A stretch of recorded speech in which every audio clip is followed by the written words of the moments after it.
Okay, so I've put the openings in, and I've got these dimensions which I've drawn really just so that you can see the measurements, but I don't want to delete them, and so instead I'm going to make a layer for it. And as you can tell, I make the layers as I go most of the time. I do have templates that have all the layers, but I just find that if you've got a template with 100 layers and you're scrolling through 100 layers in a drawing that only needs 10, that's more time consuming than just making the layers as you go.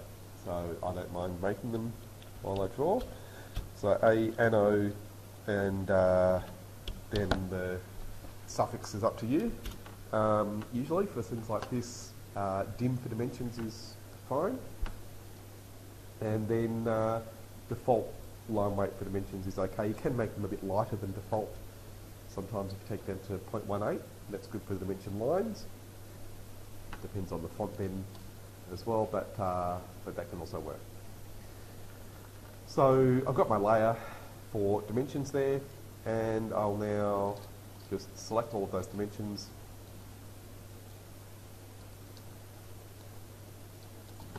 And put them all onto the layer that I've just made.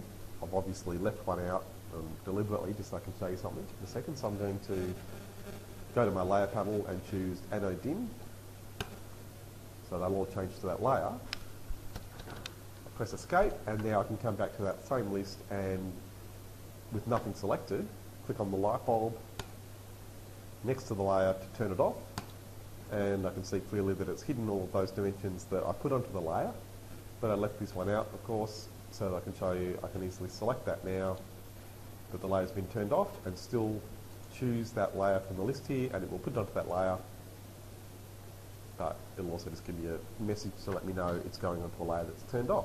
I know that, and I'm happy with that, so I can hit close, and it's fine. So it's just good to think about the way you use layers to help you with things like that. And then we can go back and make another layer,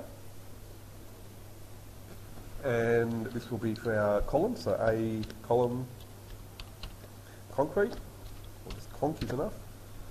And again, sticking with the material colours, I'm going to make this green. Standard green is okay, or true green, which you have down the bottom, or you can use any of these other greens that you think look good. It's up to you. And the line weight is always for things that are being cut, or not always, but generally 0.35 is the minimum. You can make them heavier than that as well, but 0.35 at least. And I'll make a current layer. Okay, so we've got a column down here right next to that door opening, so I'll start by drawing one there. And I'll draw it just using the rectangle tool. And I know, because I've measured these, that they're all roughly 350 by 350.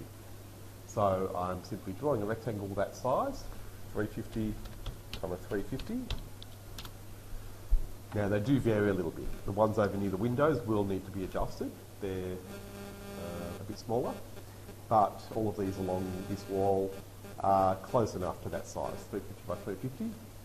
Now, if you're wondering why it may not look like a square, it depends on where you're seeing this. If you're watching this on YouTube, it probably will look like a square, but on the projector here, and on my screen definitely, that does not look like a square. It's a rectangle because of our aspect ratio. That's something you've just got to be aware of. And I normally would make the aspect ratio correct, but we have to have it like this just so that our screen works on the projector and on my monitor. But again, something you need to watch out for with a lot of Windows aspects these days. It won't often give you the correct ratio, and you need to check that with these programs. So it is a square, but maybe it doesn't look like a square. And then I'm going to make another layer. So that's my concrete column layer. And I need another layer now for my concrete column hatch. So column, conch, sorry, if I can spell, column, conch, hatch. And I always like to have a separate layer for every different kind of hatch so that I can set the line weight. to be different to the main layer. So the column layer, of course, was 0.35, but we always want the hatch line weight to be lighter. Maybe not as light as a, say, a floor hatch or something like that, but definitely lighter than the wall. So now I'm 0.25 for a detail, but for a drawing like this, maybe 0.2. And then, as you can see, to make it more readable on the screen, essentially I've just made that a darker green. I just think it comes up better on the screen. So that's enough, and I will, I suppose, make that the current layer now, and then go and do my concrete hatch. So I'm in the draw panel, sorry, it's just this button here to do a hatch. I'm going to click on the little drop down to get my hatch patterns and go to AR Conc. And you shouldn't need to change the scale of this one. This one at 1, a scale of 1, it should be about right for the scale we want, which is actually going to be 1 to 50, even though you can see down there it actually says 1 to 200. That was just for my dimensions. I might put it back to 1 to 50 just so that you can see that it won't make a difference to my hatch. So back to hatch, AR Conc, same size. So that, though, happens to be the right size for 1 to 50, which is what this plan will be. So I've got my column. Now I want to make that into a block. So I've selected both the rectangle and the hatch. Then to make a block, you can either click Create in that block panel up here. Create is the button with the little asterisk on that corner of the rectangle and the shapes there. That's your Create button. But the shortcut, which I always like, is B, the block.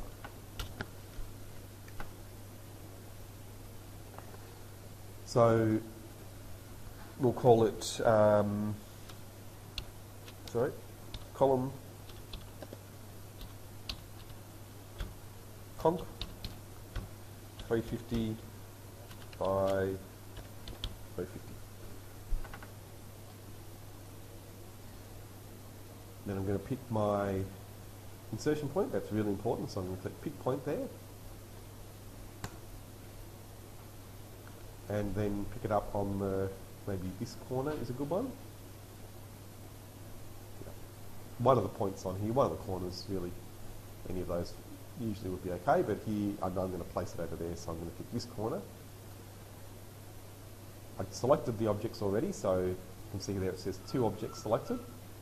If it doesn't say that, you can always click Select Objects and then simply select them again. And then, most importantly, do not ever turn this one off. Allow exploding. I don't know why they even give you that option to stop it being exploded. It's like when they, when you get PDFs that people have locked, strangle them because you can't edit it afterwards. It's infuriating. And so if you turn that off, you cannot go back and edit your block, even if you're the one who made it. So that's really annoying. So, well, there is a way, but it's difficult. So, again, just don't turn that off. Always leave allow exploding ticked, and everything else should be okay. So I'll click OK. Okay, and so now if I select that, you'll see it's got an insertion point on the corner. So I can use that corner point to pick it up and place it. But just to show you something different, I might delete that and show you that we can always go to Insert, and it will of course be in our list of blocks. We've just made it, and choose it from there. And so then it actually goes right onto the corner there. Once we've done that, we can delete the wall. So I'll just show you how it looks when it's finished. So that's how it is when it's complete, and the door goes right up against that column. So once you've drawn the door opening, you can simply place the column on the corner of that and then maybe delete those extra lines from the wall. So then you're going to need the measurement to place the next one. And so I know you've taken it, so you can always check the measurement that you've taken, but I will give you the measurement here that I took from the corner to the column. I got 3931, so I'll use that. So back to our new file, I'll use offset, can see how useful it is. 3931. Select my wall line, and then just click below to put in a construction line that we know marks the location of the corner of our column. And then simply go back to Insert, Column, on that point. And this work can help you to go and have a look in the corridor if you're not sure about any of these things. You'll see the column does stick out there, just to make it clear. And then the next one, it is actually a bit smaller. So we will adjust it afterwards, but now just to get it in place, I think I'll have to give you a measurement. Yeah, I think that's the easiest way. So I'll give you a measurement to this corner, and we'll stretch it down after. So from the corner there to the corner here is 5031. Get rid of that line. I'm going to select that block and click Copy. Click a base point, move it in the direction I want it to go, and type in 5031, enter, and it will go to the right spot. This is really just to give you an idea of the structural system. Right, so then once you've got that, you can copy all of these columns across, and they should line up horizontally. So even though these columns are all smaller, we can begin with the columns that I've just made, and I'll just show you here what the difference is. Mainly, it's the width here is 340, not 350. It's marginally different, but they also do come out across here. It's different. It's 370, 360. Sorry, so 340 by 360 instead of 350 by 350. That's how it is. So select those three columns. 1, 2, 3. And copy. But sorry, I forgot to check the inside edge for you as well. So just so that it's clear, the inside face of that column is exactly in line with the wall. And that makes sense because if you look at the walls over here, you can see that we've got the brickwork sitting under the windows that is flush with the columns. So this line here, in other words. So to make that clear, come back again and select those columns and then click Copy. Really important that we pick it up, not on the left, but on the right-hand side. So now I can come across and snap perpendicular to this line. This is something I notice a lot of people get wrong because they don't have perpendicular turned on, and they find it difficult to snap. If you've got pole on, it's kind of a bad habit, but it does work because it'll pick up that projection. But I don't like to rely on that. I think it's better if you instead check your object snap settings and make sure perpendicular is turned on. I just have that on all the time. And while I'm at it, I can show you the others that I always have on. Midpoint, node, and quadrant. They're all good as well. Insertion doesn't hurt. Don't turn nearest on though as a running snap, generally. But otherwise, these are all pretty good. Except extension. Actually, I'll turn extension off. And that's a pretty good basic setting. For the first three, skip geometric center, and then the next three, skip extension, and then the following two. So now, as I come across, you can see it's picking up it's actually an intersection, but I'll just go back to to ortho, so that you can see, even without that nice polar projection given with the intersection, it comes up with perpendicular whenever I've got a point that's perpendicular to the base point that I've chosen, and that's it. So I'll click. So that's a good starting point for the columns, and then we simply need to make them a different size. So if you go into properties, you'll see with AutoCAD, it's not an easy thing to change a block over to a different block.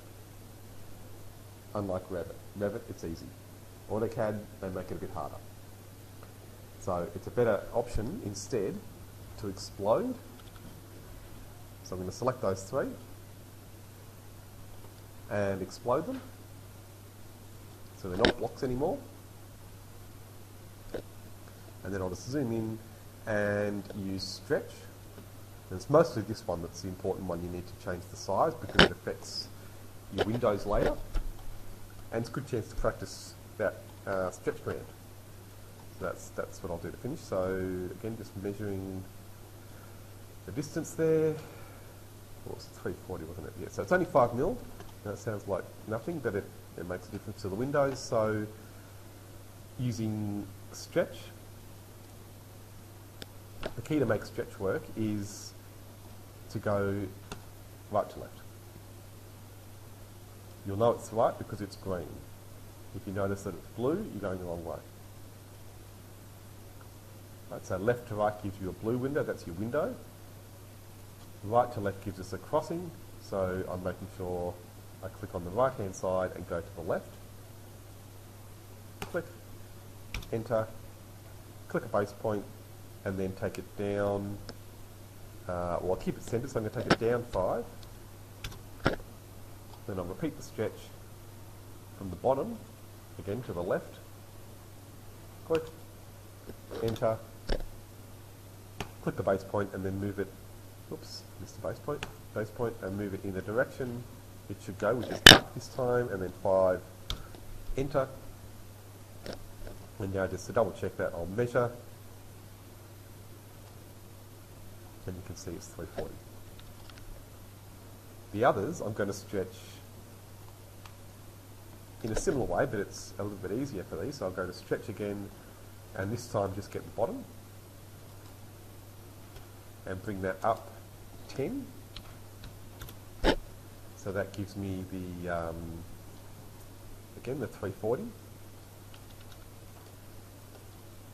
And then the one at the bottom, probably imagine already, I'm going to go from the top there, across, enter, and come down 10. And that's it. So I'll give you some time to try that. You don't need to make blocks for the ones on the left, really. Can if you want to. Sorry? Oh yes, yeah, I forgot, sorry. Yep, thanks for reminding me. Yep, I forgot about the other one. So yep, going the other way. So stretch, and we'll do all of that together. So all 3 columns can be brought across 10 mil, or widened by 10 mil using stretch now, as long as I click above the centre of one of those columns, or that one at the top, and then come down to the left, click again, enter, click, and then come to the left, type in 10. It's a minor thing because we're not going to build out there, but still, yeah, really good to think about that. So that's it, and then you could even delete that line for the wall if you want to, or you can reuse it later when you start doing your window, but you're going to shorten it and probably change the layout to something else. So maybe as a very final thing, just to trim this wall. That's important. So using the trim tool, I'll press enter, so I don't have to select any cutting edges, and then just try, oh, now sorry, having said that, watch out what happens. See what happens when you don't select your cutting edges. It cuts to everything, and sometimes it'll pick up hatch patterns, which is generally not what you want. So I'll undo that and show you the better way. So again with trim, I will select my cutting edges. And AutoCAD's pretty good at picking up, sorry, let's try it again. Having said that, it's pretty good at picking up the edges of a block, but here it didn't get it because I got the hatch somehow, so I'll try and get it over here. Yeah, that's it. So now you can see it's highlighting the rectangle, which is what I want, not the hatch. So now enter, and then I can choose those. Well, this line works, but it's not getting this one because it's under my my block. So the secret there is to just click and make sure you don't get anything just in an empty spot where there's no hatch, and come down to the left and cross over. Might not look like it's done anything, but I'll show you. Now the line stops there. It's only a little thing, but it does make a difference. Now the line's printing and other things like that. So that's it. Yeah, if you can get that done, that'd be great.